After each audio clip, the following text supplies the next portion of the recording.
5 seconds. Start.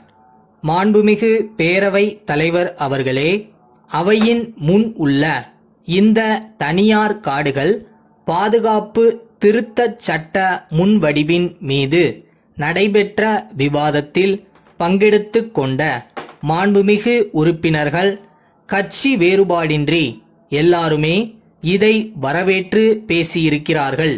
அதற்காக அவர்கள் அனைவருக்கும் அரசாங்கத்தின் சார்பாக முதற்கண் நான் நன்றி தெரிவித்துக் கொள்கிறேன்.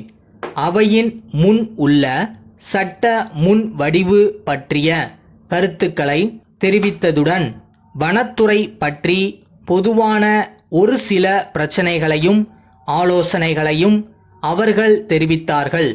மனித சமுதாயத்தின் நல்வாழ்வுக்கு காடுகள் எப்படியெல்லாம் பயன் கருதாது உபயோகப்படுகின்றன என்று குறிப்பிட்டதுடன் இத்தகைய இயற்கை செல்வம் அழிந்து வருவதை தடுத்து நிறுத்துவதிலும் இதன் பரப்பளவை விரிவுபடுத்துவதிலும் அரசாங்கமும் பொதுமக்களும் தனி கவனம் செலுத்த வேண்டுமென்று வலியுறுத்தி பேசினார்கள். இதே கருத்தின் அடிப்படையில்தான் காடுகளின் அபிவிருத்திக்காக அரசாங்கம் ஆண்டுக்காண்டு தொகையை கணிசமாக அதிகரித்து வருகிறது என்பதை நான் சுட்டிக்காட்ட விரும்புகிறேன். விரைவிலேயே இந்த மன்றத்தில் நிதிநிலை அறிக்கை வர இருக்கிறது. அதைத் தொடர்ந்து வனத்துறை பற்றிய விவாதம் வருகிறபோது உறுப்பினர்கள் தங்களுடைய கருத்துக்களை விரிவாக எடுத்துரைக்க வாய்ப்பு உள்ளது என்பதையும் அவற்றுக்கு நான் விளக்கமாக பதிலளிக்க கூடும் என்பதையும் இந்த நேரத்தில் மாண்புமிகு உறுப்பினர்களுக்கு தங்கள் மூலம் தெரிவித்துக் கொள்கிறேன். தனியார் காடுகள் என்று ஒரு பிரிவை அரசாங்கம் ஏன் அனுமதிக்க வேண்டும்? அப்படி ஒரு பிரிவு இருப்பதால்தானே அந்த காடுகளை பாதுகாக்க இப்படிப்பட்ட திருத்தச் சட்டம் கொண்டு வர வேண்டியிருக்கிறது என்று இங்கே ஒரு கருத்து வெளியிடப்பட்டது. காடுகள் என்னும் போது அவை யாராலும் உருவாக்கப்படுபவை அல்ல, இயற்கையாகவே அமைந்துள்ளவை. அவை நாட்டின் பொது சொத்தாகும்.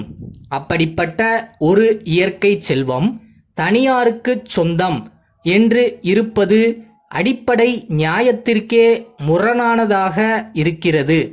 இயற்கை தந்துள்ள வனச்செல்வத்தை நாட்டின் பொது சொத்தாக கருதி வளர்க்க வேண்டிய கடமை அரசுக்கு உண்டு.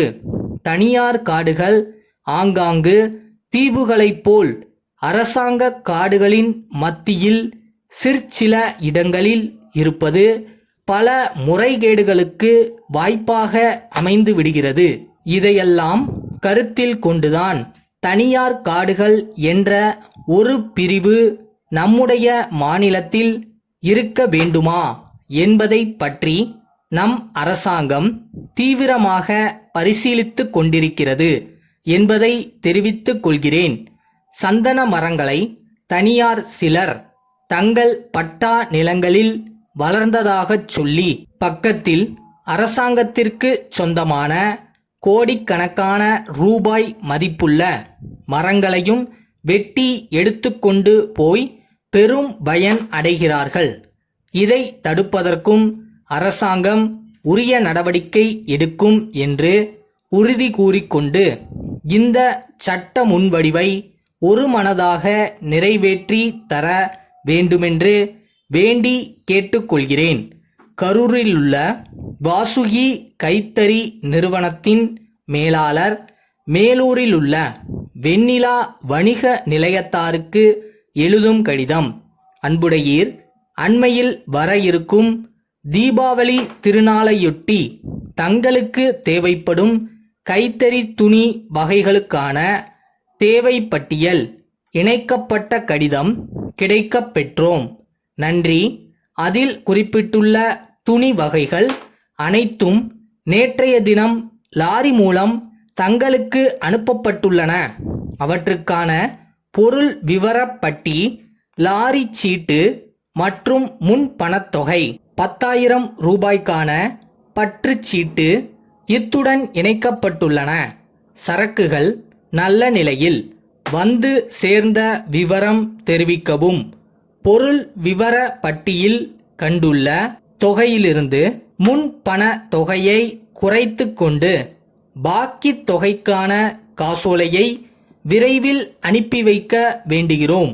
நாங்கள் இவ்வாண்டு புதிதாக துவங்கியுள்ள உடனடி ஆடை நிலையத்தில் ஆண், பெண், சிறுவர், சிறுமியருக்கேற்ற கண்கவர் உடனடி ஆடைகள் விற்பனைக்கு தயாராக உள்ளன.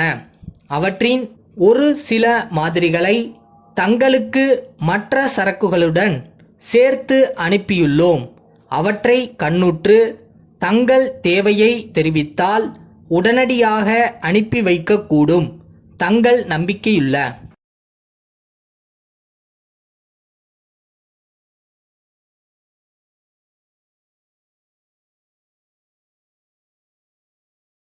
என்னைக்காவது ஒரு நாள் இதெல்லாம் நடந்துரும். அதை நோக்கி தான் ஒர்க் பண்ணிட்டு இருக்கோம், ஓடிக்கிட்டு இருக்கோம் அப்படின்ற கான்ஃபிடன்ஸ் இருந்தால் போதும். அதுதான் நம்மளோட ஃபியலே.